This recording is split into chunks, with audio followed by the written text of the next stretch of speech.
नमस्कार मित्रों, welcome to my YouTube channel live study platform. दोस्तों आपका नमस्कार। ठीक है, तो आज का जो हमारा टॉपिक है चाल और वेग पर संबंधित, ठीक है, मल्टीपल चॉइस क्वेश्चन कराने वाले हैं। ठीक है, तो मल्टीपल चॉइस क्वेश्चन में आज चाल और वेग पर है आधारित हैं। ठीक है, तो देखिए चलते हैं। तो मल्टीपल चॉइस क्वेश्चन कराने वाले हैं। तो सबसे पहले देखिए एग्जाम बेस से ये जो क्वेश्चन है बहुत ही महत्वपूर्ण है। तो देखिए हम सबसे पहले करते हैं, पहले क्वेश्चन की तरफ चलते हैं। पहला क्वेश्चन क्या है?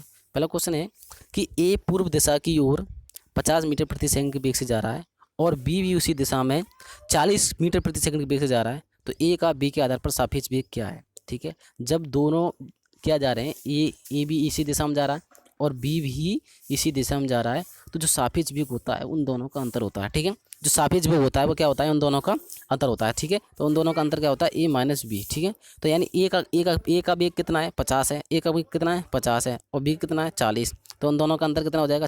10 हो जाएगा। ठीक है, 50 माइनस 40 कितना हो जाएगा? 10। तो इसका आंसर क्या हो जाएगा? 10 मीटर प्रति सेकंड पूरब की ओर हो जाएगा। क्या हो जाएगा? 10 मीटर प्रति सेकंड पूरब की ओर हो जाएगा। ठीक है, इसका आंसर देखिए। तो इसका आंसर क्या हो जाएगा? तो देखिए हम इसका आंसर क्या है? 10 मीटर प्रति सेकंड पूरब की ओर हो जाएगा, यानी 10 मीटर प्रति सेकंड पूरब की ओर इसका आंसर हो जाएगा। ठीक है, तो इसका आंसर क्या हो जाएगा? बी हो जाएगा। ठीक है, कैसे होता है? क्योंकि यह की जो इसकी है, पहले की ए की है कितनी? 50 और बी की कितनी है? 40। तो उन दोनों का अंतर ही क्या कहलाता है? सापेक्ष वेग कहलाता है।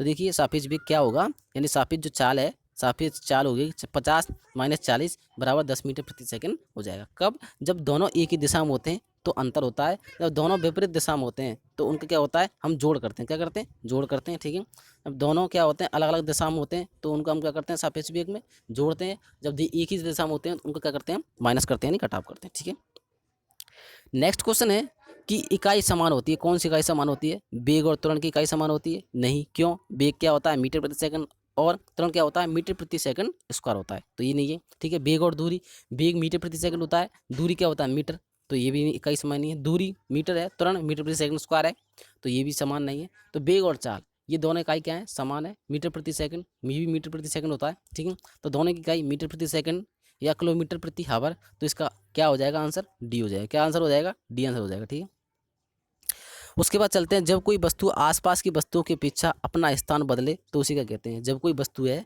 अपने आसपास की वस्तुओं की अपेक्षा अपना स्थान बदलती है तो उसे हम गति अवस्था कहते हैं। क्या कहते हैं? उसे हम गति अवस्था कहते हैं, यानी आंसर बी हो जाएगा। यानी जब वस्तु कोई भी अपने आसपास की वस्तुओं की अपेक्षा स्थान बदलती है तो उसे हम गति कहते हैं। जब स्थान नहीं बदलती है तो उसे हम विराम कहते हैं। ठीक है, तो इसका आंसर क्या हो जाएगा? गति हो जाएगा। ठीक है, उसके बाद चलते हैं नेक्स्ट क्वेश्चन की तरफ। निम्न में से कौन सी अदिश राशि है, यानी स्केलर क्वांटिटी कौन सी है, यानी अदिश कौन सी है? ठीक है, जिसमें दिशा का ज्ञान नहीं होता उसे हम अदिश कहते हैं। तो अदिश राशि कौन सी होती है? देखिए विस्थापन, विस्थापन दिशा का ज्ञान होता है, आवेग में भी दिशा का ज्ञान होता है, लेकिन जो चाल होती है, चाल में कोई भी दिशा का ज्ञान नहीं होता, इसलिए चाल कैसी राशि है? अदिश राशि है। तो इसका आंसर क्या हो जाएगा? सी हो जाएगा। ठीक है, त्वरण भी कैसी है? त्वरण कैसी है? ये एक सदिश राशि है क्योंकि इसमें दिशा का ज्ञान होता है। ठीक है, उसके बाद चलते हैं, निम्न में से कौन सी सदिश राशि है? अब सदिश यानी इसके यानी वेक्टर क्वांटिटी कौन सी है? ठीक है, देखिए शक्ति वेक्टर क्वांटिटी नहीं है, ताप भी नहीं है, कार्य भी नहीं है, लेकिन जो संवेग होता है उसमें दिशा का ज्ञान होता है। इनमें दिशा ज्ञान नहीं होता, इसमें दिशा ज्ञान नहीं होता, इसमें भी दिशा ज्ञान नहीं होता, केवल परिमाण का ज्ञान होता है। लेकिन जो संवेग होता है उसमें संवेग को हम वेक्टर के द्वारा प्रदर्शित करते हैं। ठीक है, तो संवेग कैसा है? एक सदिश राशि है। कैसी राशि है? सदिश राशि होती है। ठीक है, संवेग, संवेग को हम द्रव्यमान इंटू वेग से व्यक्त करते हैं। ठीक है, द्रव्यमान इंटू वेग। ठीक है, वेग कैसी है? सदिश राशि है। तो देखिए नेक्स्ट क्वेश्चन की तरफ चलते हैं। नेक्स्ट क्वेश्चन है, निम्न में से वेग का सूत्र क्या है? तो जो वेग का सूत्र होता है, ठीक है, वो विस्थापन बटे समय होता है, और विस्थापन को हम एस से व्यक्त करते हैं और समय को टी से व्यक्त करते हैं। तो देखिए यहाँ पर एस अपॉन टी यानी वेग का सूत्र है। किसका सूत्र है? एस अपॉन टी, यानी विस्थापन बटे समय को हम क्या कहते हैं? वेग कहते हैं। ठीक है, वेग का सूत्र क्या हो जाएगा? एस अपॉन टी यानी विस्थापन बटे समय। आंसर क्या हो जाएगा? बी हो जाएगा। ये जो सूत्र है वो बल का है। ठीक है, बल बराबर क्या होता है? यानी यहाँ पर ये एम इंटू वेग में परिवर्तन, वेग में परिवर्तन बटे समय। तो वेग में परिवर्तन बटे समय को क्या कहते हैं? हम यानी त्वरण कहते हैं। ठीक है, तो ये क्या त्वरण का सूत्र हो गया यहाँ से। ठीक है, अब त्वरण में हम एम का गुणा कर देते हैं तो क्या हो जाता है? वो बल हो जाता है। ठीक है, तो ये बल का सूत्र हो गया, ये त्वरण का सूत्र हो गया। उसके बाद चलते हैं नेक्स्ट क्वेश्चन तक। न्यूटन की गति के किस नियम से प्रत्येक क्रिया के तुल्य एवं विपरीत प्रतिक्रिया होने की पुष्टि की है? तो न्यूटन का जो क्रिया प्रतिक्रिया का जो नियम है वो तृतीय नियम कहलाता है। कौन सा कहलाता है? तृतीय नियम कहलाता है। ठीक है, तृतीय नियम, इसका आंसर क्या हो जाएगा? सी हो जाएगा। क्या हो जाएगा? सी। अब न्यूटन का जो प्रथम नियम होता है उसे हम जड़त्व का नियम कहते हैं या गैलीलियो का नियम कहते हैं। न्यूटन का जो द्वितीय नियम होता है उसे हम बल का नियम कहते हैं। ठीक है, न्यूटन के जो प्रथम नियम से बल की परिभाषा प्राप्त होती है, लेकिन लेकिन द्वितीय द्वितीय नियम से बल का व्यंजक होता है, बल का जो व्यंजक F बराबर ma ये प्राप्त होता है। ठीक है, उसके बाद चलते हैं नेक्स्ट है हमारा, निम्न में से कौन सा गति का समीकरण उचित है। अब जो गति का जो समीकरण उचित है, हमने जो पढ़े थे गति के समीकरण v बराबर u प्लस ए टी। ठीक है, एक तो पहला ये था, दूसरा था s बराबर U T plus half A T square. ठीक है, और तीसरा था v स्क्वायर बराबर यू स्क्वायर। ठीक है, v square minus U square बराबर 2as, ये थे तीन समीकरण। ठीक है, तो इसमें जो समीकरण यही केवल दूसरा वाला। ठीक है, तो s बराबर U T plus half A T square, answer क्या हो जाएगा, b हो जाएगा। ठीक है, उसके बाद चलते हैं नेक्स्ट, नवा क्वेश्चन है, गति के समीकरण v क्या प्रदर्शित करता है। जो गति के समीकरण जो v होता है वो क्या प्रदर्शित करता है, v व्यक्त करता है आपको अंतिम वेग को। किसको व्यक्त करता है, अंतिम वेग को, यानी वेग को व्यक्त करता है कौन, ठीक है, अब v।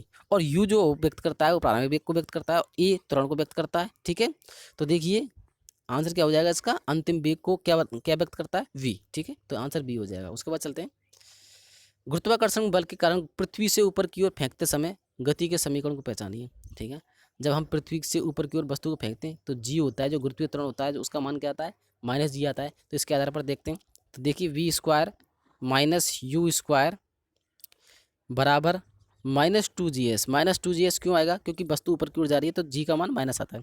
तो देखिए वी स्क्वायर बराबर ये यू इधर जाएगा तो प्लस का हो जाएगा यू स्क्वायर माइनस 2GS। तो इसका आंसर इस प्रकार का आंसर हो जाएगा, तो वी स्क्वायर बराबर यू स्क्वायर माइनस 2GS। तो इसका आंसर क्या हो जाएगा, सी हो जाएगा। ठीक है, ये बिल्कुल आंसर करेक्ट है। उसके बाद चलते हैं नेक्स्ट क्वेश्चन की तरफ, वेलोसिटी को वेक्टर क्वांटिटी कहने का कारण बताइए। यानी जो वेलोसिटी होती है यानी वेग है उसको हम सदिश राशि क्यों कहते हैं। ठीक है, क्योंकि इसमें सिर्फ दिशा ज्ञान होता है, नहीं। प्रमाण का ज्ञान होता है, नहीं। वेक्टर क्वांटिटी है ही नहीं है, गलत। ठीक है, दिशा एवं प्रमाण दोनों ज्ञान होता है इसमें। ठीक है, जो वेग से हम दिशा और प्रमाण को दोनों ज्ञान होता है। जैसे हम वेग होता है जैसे 50, ठीक है, मीटर प्रति सेकंड। अब यहाँ तो ये चाल हो गई, लेकिन इसमें वेग अब हमने क्या कर दिया, पूर्व दिशा की ओर, किसकी ओर, पूर्व। तो इसमें दिशा का भी ज्ञान होता है। तो ये क्या हो गया, इसका मैग्नीट्यूड परिमाण हो गया उसके। ठीक है, उसके बाद साथ साथ इसमें क्या दिशा भी है, तो दोनों की इसमें ज्ञान होता है, उसे हम वेक्टर क्वांटिटी कहते हैं। तो यानी ठीक है, क्यों, क्योंकि ये दिशा में परिमाण दोनों ज्ञान होता है, इसलिए हम वेग को क्या कहते हैं, सदिश राशि यानी वेक्टर क्वांटिटी कहते हैं। ठीक है, उसके बाद नेक्स्ट क्वेश्चन है, त्वरण को निकालने का फॉर्मूला क्या है, यानी त्वरण को हम निकालते कैसे हैं। ठीक है, तो देखिए सबसे पहले चेंज इन वेलोसिटी पर टाइम, पर यूनिट टाइम। ठीक है, अब जो वेग में अंतर होता है वो पर यूनिट समय में होता है, यानी वेग में अंतर बटे समय, वेग में अंतर बटे समय को ही हम क्या कहते हैं, त्वरण कहते हैं। तो इसका आंसर ए हो जाएगा। क्या हो जाएगा इसका आंसर, ए हो जाएगा। ठीक है, यानी वेग में परिवर्तन बटे समय को, वेग में परिवर्तन v minus you upon T. ठीक है, अंतिम वेग माइनस प्रारंभिक वेग बटे समय को क्या कहते हैं, त्वरण कहते हैं। इसका ये व्यंजक होता है। ठीक है, उसके बाद चलते हैं नेक्स्ट, एक कार्य के गति से संबंधित पद को त्वरण कहते हैं। त्वरण की परिभाषा बताइए, यानी त्वरण की परिभाषा क्या होती है। अभी हमने पढ़ा था कि वेग में परिवर्तन में जो वेग में परिवर्तन बटे समय, यानी वेग में जो परिवर्तन होता है उसे हम क्या कहते हैं, त्वरण कहते हैं। तो इसका आंसर क्या हो जाएगा, डी हो जाएगा। उसके बाद चलते हैं, किसी वस्तु में गुरुत्वीय त्वरण के कारण उत्पन्न त्वरण को, यानी गुरुत्व के कारण, जो पृथ्वी के आकर्षण बल के कारण उत्पन्न जो त्वरण को कहते हैं उसे हम गुरुत्वीय त्वरण कहते हैं। क्या कहते हैं उसे हम, गुरुत्वीय त्वरण कहते हैं। ठीक है, गुरुत्वीय त्वरण को हम जी से व्यक्त करते हैं, किससे व्यक्त करते हैं, जी से। तो गुरुत्वीय त्वरण कहते हैं इसे। ठीक है, तो आंसर क्या हो जाएगा इसका, बी हो जाएगा। ठीक है, इसे हम जी से व्यक्त करते हैं। उसके बाद चलते हैं, त्वरण के कारण गुरुत्वाकर्षण मीटर प्रति सेकंड स्क्वायर में है। ठीक है, जो ये गुरुत्वीय त्वरण का इकाई होती है मीटर प्रति सेकंड स्क्वायर, इसे जी से व्यक्त करते हैं। तो इसका मान क्या होता है, इसका हमें मान निकालना है। तो इसका जो मान होता है 9.81 मीटर प्रति सेकंड स्क्वायर होता है। ये इसका होता है MKS पद्धति में, यानी मैट्रिक पद्धति में से इसका जो मान होता है 9.81 मीटर प्रति सेकंड स्क्वायर होता है। और CGS में इसका होता है 981 सेंटीमीटर प्रति सेकंड स्क्वायर। ठीक है, सेंटीमीटर। और इसका जो FPS में होता है 32.2 फुट प्रति सेकंड स्क्वायर इसका, ठीक है, इकाई होती है। तो इसके यहाँ पर जो पूछी गई है वो मीटर प्रति यानी मैट्रिक पद्धति में पूछी गई है। तो मैट्रिक पद्धति में इसको इकाई होगी 9.81 प्रति मीटर प्रति सेकंड स्क्वायर हो जाएगी। ठीक है, एंगुलर वेलोसिटी, यानी एंगुलर वेलोसिटी क्या होती है, यानी कोणीय वेग। कोणीय वेग का मतलब होता है इकाई समय में जो कोण में कितना परिवर्तन हो रहा है। जैसे ये कोई यहाँ से, ठीक है, अब यहाँ से यहाँ तक जो कोण में परिवर्तन हुआ वो कितने समय में हुआ। ठीक है, उसे हम कोणीय वेग कहते हैं। अब जो कोणीय वेग होता है उसको हम ओमेगा से व्यक्त करते हैं, किससे व्यक्त करते हैं, ओमेगा से। ओमेगा से बराबर क्या हो जाएगा, थीटा अपॉन टाइम। ठीक है, कितना कोण में परिवर्तन हो रहा है पर यूनिट समय में, उसे हम क्या कहेंगे, एंगुलर वेलोसिटी कहते हैं, यानी ओमेगा से व्यक्त करते हैं।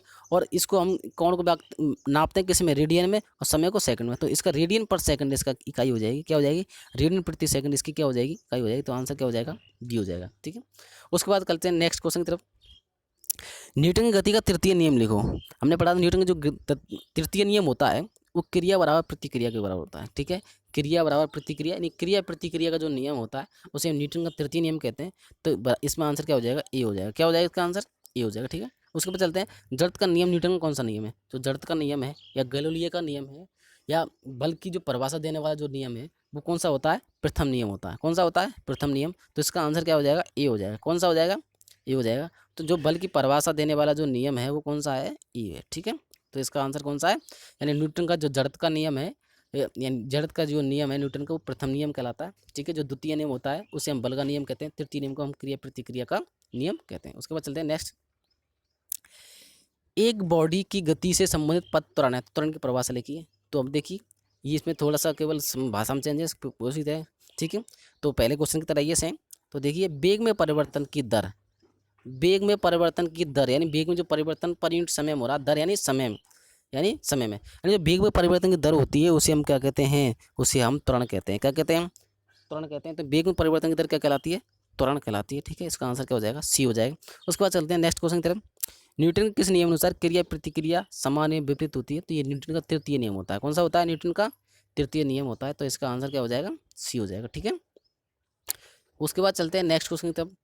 वेग के बढ़ने की दर को, यानी जब वेग में परिवर्तन हो रहा है और वो बढ़ रहा है, ठीक है। जो वेग में परिवर्तन बढ़ने की दर, यानी वेग में जो बढ़ने की जो वेग क्या हो रहा है, जैसे यहाँ से वेग स्टार्ट हुआ और यहाँ से वेग बढ़ा, ठीक है। यू वेग कम है और अंतिम वेग ज़्यादा है। तो जो वेग के बढ़ने की दर है, जो वेग के बढ़ने की दर है वो क्या कहलाएगी, वेग के बढ़ने की दर क्या कहलाती है, त्वरण कहलाती है। क्या कहलाती है, एसिलेशन कैसे हैं उसे क्या कहते हैं, त्वरण कहते हैं। तो इसका आंसर क्या हो जाएगा, ए हो जाएगा, ठीक है। अब इससे रिलेटेड संबंधित क्वेश्चन है, वेग के घटने की दर। अब वेग अंतिम वेग, यानी यहाँ पे प्रारंभिक वेग तो ज़्यादा है, प्रारंभिक वेग तो ज़्यादा हो गया और अंतिम वेग क्या हो गया, कम हो गया। यानी प्रारंभिक वेग तो क्या है, ज़्यादा है और अंतिम वेग क्या हो गया, कम होगा। तो उसे क्या कहते हैं, मंदन। क्या कहते हैं, मंदन। यानी जब वेग घट रहा है, जब वेग घट रहा है तो उसे हम क्या कहते हैं, मंदन कहते हैं। क्या कहते हैं, मंदन। तो इसका आंसर क्या हो जाएगा, बी हो जाएगा। तो देखिए इसमें ये अब मैं आपको एक इस प्रकार बताता हूँ। देखिए इस प्रकार, जैसे यहाँ से एक हमने ये बेग, ठीक है, ये बेग हो गया और ये क्या हो गया, समय हो गया। अगर बेग यहाँ से बढ़ रहा है, ठीक है, यू, ये यू बेग है, ठीक है, यहाँ से यहाँ पे यू, उसके बाद अंतिम बेग ये वी हो गया। तो इसे कहेंगे हम क्या, त्वरण कहेंगे। इसे मतलब जब बेग बढ़ रहा है तो उसे हम त्वरण कहेंगे। और लेकिन जब यहाँ से और यहाँ तक जाता है सेकंड, तो देखिए जो पहली स्थिति है वो तो ये होगी, सेकंड स्थिति ये हो गई। तो ये पहली स्थिति और ये दूसरी स्थिति। तो पहली स्थिति वाली जो कहेगी वो उसे कहेंगे त्वरण। क्यों, यहाँ पर वेग बढ़ रहा है, क्या हो रहा है, यहाँ पर वेग बढ़ रहा है, ठीक है। जीरो से अंतिम वेग ज़्यादा हो रहा है, ठीक है। लेकिन यहाँ अंतिम यानी प्रारंभिक वेग तो ज़्यादा है, प्रारंभिक वेग तो क्या है यहाँ पर ज़्यादा है और अंतिम वेग क्या है, कम है। तो ये होगा मंदन की स्थिति, यानी वेग यहाँ पर क्या हो रहा है, घट रहा है। तो वेग घट रहा है तो उसे हम मंदन कहेंगे, और जब वेग बढ़ रहा है तो उसे हम कहेंगे त्वरण कहेंगे, ठीक है। उसके बाद चलते हैं, एक रेलगाड़ी 72 किलोमीटर प्रति हावर की है, उसकी जो चाल है, वो रेलगाड़ी की जो चाल है वो 72 किलोमीटर प्रति घंटे है। तो इसकी चाल मीटर प्रति सेकंड में बताइए। तो ये इस प्रकार के जो क्वेश्चन है बहुत ही आते हैं। तो देखिए तो मैं आपको एक वो सरल तरीके से बताता हूँ। तो देखिए क्या होता है, जब हम किलोमीटर प्रति आवर, यानी किलोमीटर प्रति आवर से हमें बदलना है किस में, मीटर प्रति सेकंड में, यानी बड़ी क्वांटिटी से हमें छोटी क्वांटिटी में बदलना है। तो देखिए हम इसमें क्या करते हैं, 5/18 का गुणा करते हैं। क्यों, जब बड़ी क्वांटिटी से छोटी क्वांटिटी में बदलते हैं तो छोटी क्वांटिटी का उसमें हम गुणा करते हैं। किसका गुणा करते हैं, छोटी क्वांटिटी गुणा करते हैं, ठीक है। अब इसका जो विपरीत है, यानी किलोमीटर पर आवर से मीटर प्रति सेकंड में, यानी छोटी क्वांटिटी में बदलना है तो उसके हम लिए हम छोटे संख्या का हम गुणा करते हैं। क्योंकि 5 में 18 भाग तो कम ही आता है इसका आंसर, ठीक है। तो ये हम 5/18 गुणा करेंगे। इसमें किसका गुणा करेंगे, 5/18 का, यानी 72 में हम कितने गुणा कर देते हैं, 5/18 का गुणा कर देते हैं। तो देखिए 18 चौका 72, ठीक है। तो 5 चौका 20, यानी 20 मीटर प्रति सेकंड इसका आंसर हो जाएगा, ठीक है। तो इसका आंसर क्या हो जाएगा, बी हो जाएगा, यानी 20 मीटर प्रति सेकंड इसका आंसर हो जाएगा, ठीक है। कितना हो जाएगा, 20। अब उसके बाद दूसरी हम क्वांटिटी देखते हैं, इसको मैं आपको पूरी तरह से बताता हूँ, ठीक है। तो देखिए याद रखने के लिए हम क्या करना है, परीक्षा के समय हम इसको भूल जाते हैं। तो देखिए कैसे याद करना है, किस संख्या को 5/18 से गुणा करें और किसको हम 18/5 से गुणा करें। तो देखिए जब किलोमीटर प्रति घंटा को अर्थात बड़ी इकाई को छोटी इकाई में यानी मीटर प्रति सेकंड में बदलें तो छोटी संख्या से गुणा करेंगे। किससे करेंगे, छोटी संख्या से गुणा करेंगे। जब हम बड़ी संख्या को छोटी संख्या में बदल रहे हैं तो हम छोटी संख्या गुणा करेंगे। और जब छोटी संख्या मीटर प्रति सेकंड को अर्थात छोटी संख्या को जब हम बड़ी संख्या में बदल रहे हैं, किलोमीटर प्रति आवर में बदल रहे हैं, तो हम बड़ी संख्या से गुणा करेंगे। कैसे करेंगे, बड़ी संख्या से गुणा करेंगे। तो यहाँ पर जो क्या किया गया है, यानी बड़ी से छोटी में बदला गया है, तो छोटी संख्या का इसमें गुणा किया गया है, ठीक है। तो इसका आंसर क्या आ जाएगा, 20 मीटर प्रति सेकंड इसका आंसर हो जाएगा, ठीक है। और हाँ, जब हम मीटर प्रति यानी छोटी संख्या से जब हम बड़ी संख्या में बदलते हैं, किलोमीटर प्रति आवर में बदलते हैं, तो हम 18/5 यानी बड़ी संख्या का इसमें हम गुणा करेंगे, ठीक है। इसको आपको ध्यान रखना है। और ये जो मैं आपको बता दिया, ये पूरा टॉपिक इसको याद रख लेना, ठीक है। हमेशा जब हम यानी बड़ी संख्या से छोटी संख्या में बदलेंगे तो छोटी संख्या गुणा करेंगे, और जब हम छोटी से हम बड़ी में बदलेंगे तो बड़ी का गुणा हम करेंगे, ठीक है। नेक्स्ट क्वेश्चन की तरफ चलते हैं।